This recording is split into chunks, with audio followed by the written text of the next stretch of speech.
Hey, seventh graders. Hope you guys are doing well today. Today, we're going to look at the tools of history. The tools of history. And I don't necessarily mean a pick or a shovel or an axe. We're talking about those things that historians use to study history. And we're all historians. You're student historians. I'm a teacher historian. And we're going to look at the things that we use to study history. This is chapter 1, section 3, our third mini lecture of the year, third section of chapter 1.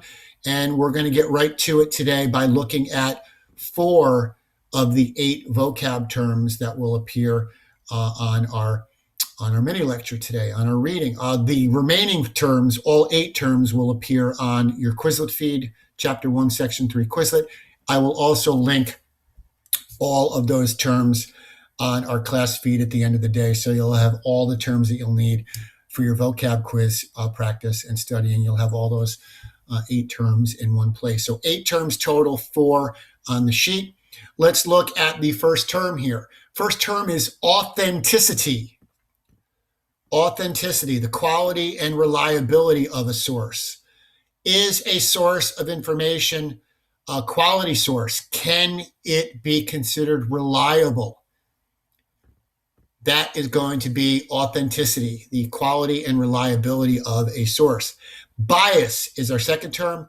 Bias. We all have bias on any number of things. We all have biases. Bias is a leaning toward or against a certain person, group, or idea. Bias. I like chocolate ice cream. You guys might like vanilla. I have a bias toward chocolate. I like baseball more than I like football. I have a bias in favor of baseball. Bias, the leaning toward or against a certain person, group, or idea. Artifact, an object made by human beings. An artifact is an object made by a human being. And the last word on our reading today is culture, a way of life that a people has developed, a way of life that a people, meaning a group of people. I know that sounds kind of grammatically incorrect, but it is grammatically correct when you're talking about a group of people. The culture is a way of life that a group of people have developed. Culture. We all have a culture, depending on what part of the country we might live in, depending on what part of the world we live in, our cultures vary. All 4 of these terms we'll look at today on our reading, and you can find these terms also, as I said at the beginning, on your Quizlet page, chapter 1, section 3, and on the Schoology feed at the end of the class period today.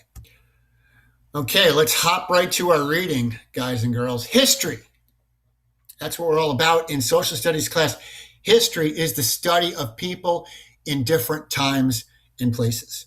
Now, we are going to study history as it relates to American history, from largely the colonial period up until the end of the American Civil War. History, generally speaking, is the study of people in different times and places. Specifically, this class will teach American history, but it doesn't have to be American history. History is the study of people in different times and different places. Historians use different tools to study the past. Primary sources are just one of these tools. Primary sources are one of these tools. And primary sources are firsthand pieces of information about people or events. As we're going to learn in class, primary sources are firsthand pieces of information about people or events. Primary sources include diaries, letters, speeches, photographs, and videos. Primary sources.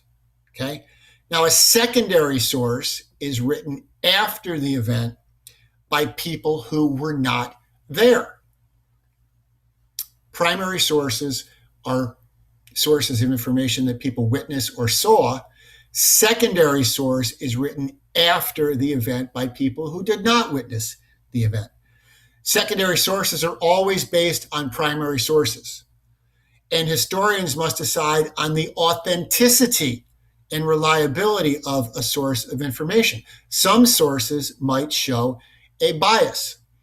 One of the jokes that we always talk about at this time of the school year in seventh grade social studies, when we talk about bias, if you wanted to get an accurate description about, let's say, Adolf Hitler. We all know who Hitler is. Hitler was a German dictator during World War II. He was responsible for the killing of millions of Jews during the war. If you wanted to get an accurate picture of what type of person Hitler was, you probably would not want to rely on just his mother's or his father's description of what he was like, because mom or dad might have a bias in favor of their son. Okay, so historians must decide on the reliability of sources, because all sources are going to show some level of bias, the leaning toward, for, or against a certain person, place, or thing. Now, sometimes no primary or secondary sources exist. Sometimes that's the case. Sometimes when we study history, we might not have access to primary or secondary source. Artifacts or objects help historians learn about ancient civilizations. Artifacts. Let's move our thing around here so you guys can see the rest here. Artifacts help historians learn about an ancient civilization or culture. Pottery, tools, and bones are examples of artifacts. Again, artifacts are those things that are made by humans. Archaeology is the study of evidence left by early people. Real quick, who is the most famous archaeologist in American history? Let you guys decide on that, and I'll show you a video clip in class that will tell you who I think the most famous archaeologist is. I'll give you a hint. He is an archaeologist who appears in a lot of movies, a lot of good movies, a lot of good adventure movies. Archaeology, the study of evidence left by an early people. Archaeologists study these artifacts, and technology helps them form ideas about early cultures. Now, let's talk about history. History is divided into eras or periods of time. Okay? I was born in the 1960s, so it can be said that I was a child of the 60s and 70s, or I was a child of the era of the 60s or 70s. Okay? History is divided into eras or major periods of time. We're going to look at the timeline in a moment at the bottom of the page. Chronology, from the Greek word chronos, which means time, chronology puts events in the order in which they happen. Chronology puts events in the order in which they happened. And chronology helps people understand the connections between different events. Studying history gives people information for solving today's problems. A lot of students say at the beginning of the school year, Mr. Farley, why are we studying history? Not just in this class, but a lot of students around the world probably ask, why are we studying history? Why does it matter what happened long ago? Well, this sentence really answers that question. Studying history gives people information for solving today's problems.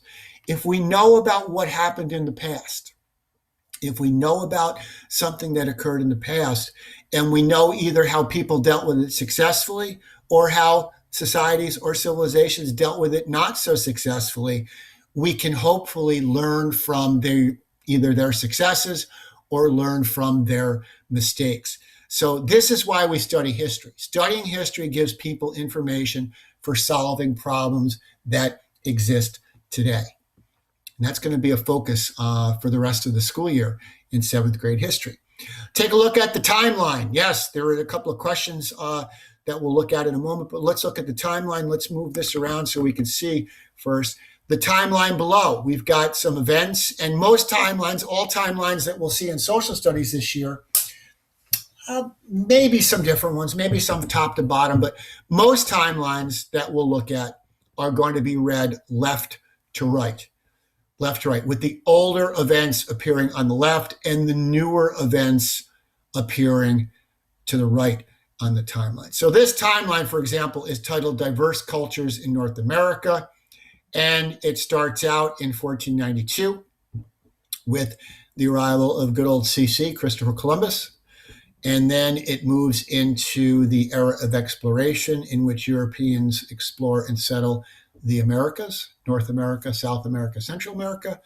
Then we're going to move into 1607, which we're going to talk about soon, probably in early October. 1607, we're going to look at the Jamestown settlement of Virginia. Next up is going to be the colonial era, okay, into the 1600s and the 1700s. And we're going to move into the Revolutionary era, and that's going to be the era of the American Revolutionary War, which will start in 1775. And this timeline ends with the United States becoming a nation after war with Britain. That timeline is one example of some of the cultures that we've seen in North America. At the bottom of this reading, there are two specific questions that you guys will need to both answer both in a Google Doc for me and submit electronically. Answer the following questions, not on a separate sheet of paper. Please answer these on a Google Doc and label your answers, please, by number. What two types of evidence do historians study? You can answer that question specifically from the reading. What two types of evidence do historians study? Question number 2, using the timeline above, when did Europeans begin to explore North America? And to answer those questions, you'll use question 1, you will use the reading, and question 2, as I said, you will use the timeline above. Please use complete sentences, and please share both questions with me electronically, if you would, in a Google Doc. Also, just a reminder, the complete vocab deck for this section can be found on Quizlet.com, Chapter 1, Section 3. Also, the minicast, the mini lecture that we're watching right now, and some supporting videos on the tools of historians, including a really cool video on the Hindenburg. The Hindenburg. How many of you know what the Hindenburg is? Well, I've got a video that you can watch on the Hindenburg that I will post on the feed as well. Make sure you watch those videos that supplement our learning in the classroom today on Chapter 1, Section 3, the tools of history.